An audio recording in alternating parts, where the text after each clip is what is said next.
Hello বন্ধুরা, আবার আজকে আমি কোত্তাল ভিডিও বানাইতেছি। এই যে কোত্তাল দেখতেছেন, এই যে আমার বাড়ি আমি থাকে, আমরা বাড়িতে থাকে, আশেপাশে থাকে।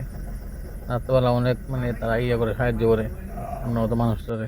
দেখ কি আমি অবস্থা রাস্তা করতে দেওয়ানো বলা কেমনে না বুঝলা, কথা কম আমি পরে আমার গাড়িটা দেখলুই, আমার মনে হয় গাড়ির নাম্বারটা কপি করে রেখেছে তারা, লিখেছে কেমনে বুঝলা। আমি গাড়ির ভিতরে আসি পটকে সেটা গাড়ির সামনে করলে তারা করে ওই লিগে খাওয়ান তো আনি দিই, বিস্কুট মুস্কুট এনে দিই, কেক দিই, কিশমিশ দিতে পারে কিশমিশ দিই।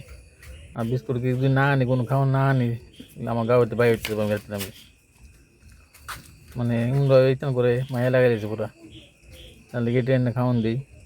তো আপনারা যারা যারা ভিডিও দেখেন, আপনারা এইসব এরকম অবলা পানির দিয়ান খাওয়ান টাওয়ান, তারা তো আমরা না দিলে কারা দিব, আমরা তো মানুষ দিয়ে দিব, আমরা উপর তো তারা নির্ভরশীল। তো দিয়ান খাওয়ান টাওয়ান, বিস্কুট দিয়ে যে সময় দিটা পান, যে সময় দিটা পারেন দিয়ান ভাত। কেমন লাগলো ভিডিওটা?